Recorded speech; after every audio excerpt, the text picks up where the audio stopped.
ਨੇ ਹਾਮਿਦ ਸਾਹਿਬ ਵੱਧ ਜੀ ਆਏ ਨੂੰ। ਇਹ ਕੀ ਮਾਮਲਾ ਬਣਿਆ ਜਿਹੜਾ ਪਹਿਲੇ ਤਾਂ ਤੁਸੀਂ ਇਹ ਖਬਰ ਸਮਝ ਦਿੱਤੀ ਸੀ ਨਾ ਕਿ ਹੋ ਸਕਦਾ ਹੈ ਕਿ ਅਲੀ ਤਰੀਨ ਨੇ ਦੁਬਾਰਾ ਇਹਦੀ ਓਨਰਸ਼ਿਪ ਰੱਖਣ, ਤੇ ਹੁਣ ਕੋਈ ਮਾਮਲਾ ਠੀਕ ਨਹੀਂ ਹੋਇਆ ਜਾਂ ਕਿਸੇ ਨੇ ਕੋਈ ਪਹਿਲ ਨਹੀਂ ਕੀਤੀ, ਕਿਸੇ ਨੇ ਝੁਕਾਓ ਨਹੀਂ ਕੀਤਾ, ਕੀ ਵਜ੍ਹਾ ਬਣੀ ਹੈ? देखो जी, अली तरीन ने पाकिस्तान सुपर लीग के बड़ी तनकीद की थी। फिर बाद जो है पाकिस्तान क्रिकेट बोर्ड ने उन्होंने एक लेटर जारी किया शोकात के प्रति एक्सप्लेनेशन दो, लेकिन अली तरीन ने उन्होंने फाड़ दिता। के बाद है जो रीवैल्यू होया टीमां दा ते अली तरीन मुल्तान सुल्तान के ओनरशिप है, मुल्तान सुल्तान की रीवैल्यू नहीं हुई, बाकी 5 टीमों के कंट्रैक्ट रिन्यू हो गए। अली तरीन का कंट्रैक्ट है वो 31 दिसंबर को खत्म हो रहा है। जिस बाद कल चेयरमैन पीसीबी मोहसिन नकवी ने क्लियर कट किया कि असी पैपरा रूल्स के मुताबिक जो है मुल्तान सुल्तान की ओनरशिप इस साल अपनी खुद होल्ड करांगे। असं अपनी तरफ एक हैड लावांगे। उसके बाद जो है ये PSL 11 हो रहा है 2026 वो मुल्तान सुल्तान नो है पीसीबी खुद केयर करेगा।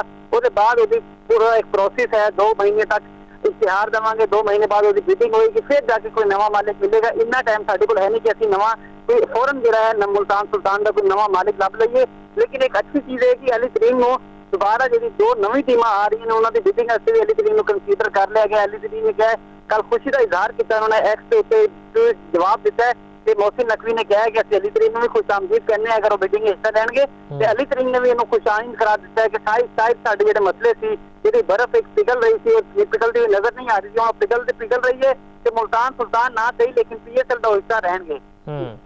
ਤੇ ਸ਼ਾਇਕੀਨ ਕੀ ਕਹਿੰਦੇ ਨੇ ਇਸ ਬਾਰੇ 'ਚ? ਤੁਹਾਨੂੰ ਪਤਾ ਹੈ ਕਿ ਇੱਕ ਸ਼ਹਿਰ ਨੂੰ ਨੁਮਾਇੰਦਗੀ ਕਰਦੇ ਪਏ ਸਨ ਅਲੀ ਤਰੀਨ, ਹੁਣ ਜੇ PCB ਸਾਰੇ ਮਾਮਲੇ ਚਲਾਵੇਗੀ ਤੇ ਸ਼ਾਇਕੀਨ ਇਹ ਹੀ ਕਹਣਗੇ ਕਿ ਜੀ ਸਾਡਾ ਕੋਈ ਓਨਰ ਹੀ ਨਹੀਂ ਹੈਗਾ। ਜੇ ਪਾਕਿਸਤਾਨ ਕ੍ਰਿਕਟ ਬੋਰਡ ਨੇ ਸਾਰੇ ਮਾਮਲਾ ਚਲਾਣੇ ਨੇ ਤੇ ਫਿਰ ਅਸੀਂ ਕਿਉਂ ਸਪੋਰਟ ਕਰੀਏ ਇਸ ਟੀਮ ਨੂੰ? बिल्कुल ये तो गल तो बिल्कुल ठीक है, लेकिन मुल्तान सुल्तान एक जो नाम है वो जनूबी पंजाब के लोगों ने बड़ा अटैचमेंट है उसकी। अगर PCB ने क्योंकि PCB नाम भी चेंज नहीं कर सकती, PCB मुल्तान सुल्तान ही रखेगी तो मुल्तान सुल्तान के शायकीन की अट्रैक्शन तो वही रहेगी। लेकिन एक जो जोश जज्बा अली तरीन के नाल लोगों का वध जाता सी, अली तरीन आके शायकीन खुद मिलते सी, उन्होंने बैठते सी, उन्होंने गपशप करते सी, टीम के प्लेयर्स में मिलवाते सी, मुख्तलिफ इवेंट्स करवाते सी जनूबी पंजाब। वो एक जो तसलसल सी वो बरकरार नहीं रह सकेगा, क्योंकि पाकिस्तान क्रिकेट बोर्ड जो है वो ऑफिशियली इन्नी डाउन टू अर्थ आके लोगों ना पब्लिक प्लेस के उत्ते लोगों ना मिलवाना, प्लेयर्स नाल इंटरेक्शन करना, फिर लोग जो शायकीन मुल्तान क्रिकेट स्टेडियम मैच देखने आते थे उन्होंने फिर टीम के प्लेयर्स नाल मिलवाना, अली तरीन का खुद जाके मिलना, ये चीज़ां ऐसी सी जो शायकीन से जनूबी पंजाब के उन्होंने बड़ा अट्रैक्ट करते थे। वो मुल्तान सुल्तान भरपूर सपोर्ट भी करते थे।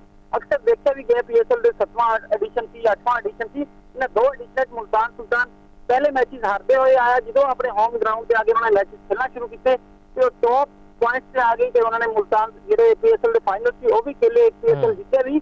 लेकिन हम जो हालात में काफी मुख्तलिफ ने, लेकिन शायकीन मुल्तान सुल्तान सपोर्ट जरूर करेंगे क्योंकि उनकी वजह है कि मुल्तान सुल्तान जनूबी पंजाब की शनाख्त है। ਤੇ ਹਾਮਿਦ ਇਹ ਖਬਰਾਂ ਵੀ ਆ ਰਹੀਆਂ ਸਨ ਕਿ ਜੀ ਮੋਹਸਿਨ ਨਕਵੀ ਸਾਹਿਬ ਨੇ ਆਫਰ ਵੀ ਕੀਤੀ ਸੀ ਹਾਮਿਦ ਨੂੰ ਜਿਹੜਾ ਹੈ ਅਲੀ ਤਰੀਨ ਨੂੰ ਕਿ ਤੁਸੀਂ ਦੁਬਾਰਾ ਇਹਦੀ ਓਨਰਸ਼ਿਪ ਰੱਖ ਲਓ ਆਪਣੇ ਕੋਲ, ਤੇ ਅਲੀ ਤਰੀਨ ਨੇ ਕੋਈ ਇਹਦਾ ਪੋਜ਼ਿਟਿਵ ਜਵਾਬ ਨਹੀਂ ਦਿੱਤਾ ਸੀਗਾ। ਇਹ ਕੋਈ ਸੱਚ ਖਬਰ?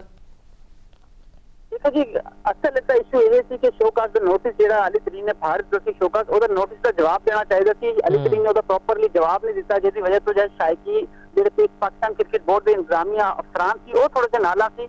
एक ही रवैया ऐसी एक्सप्लेनेशन मंगी, एक्सप्लेनेशन नहीं दी। दोनों तरफों तो जो है वो बड़े सख्त रवैया इख्तियार किया गया। आपस से बैठ के बंद कमरे जो मामला से तय नहीं किए गए। अली तरीन ने भी किया गया सी, लेकिन अली तरीन डाउन नहीं हुए। अली तरीन हाले भी देखो रिश्ते 2 जो ब्रॉडकास्ट हुए उन्होंने PCB पाकिस्तान सुपर लीग जी मुख्तलिफ मराहिल ने उन्होंने तनकीद का निशाना बनाया कि प्लेयर के ऑप्शन इवें नहीं होनी चाहिए, प्लेयर्स को सस्टेन करने ਜਿਹੜੇ ਸਾਡੇ ਵਾਸਤੇ ਵਾਈਲਡ ਕਾਰਡ ਉਹ ਇਸਤੇਮਾਲ ਕਰਨੇ ਪੈਂਦੇ ਨੇ।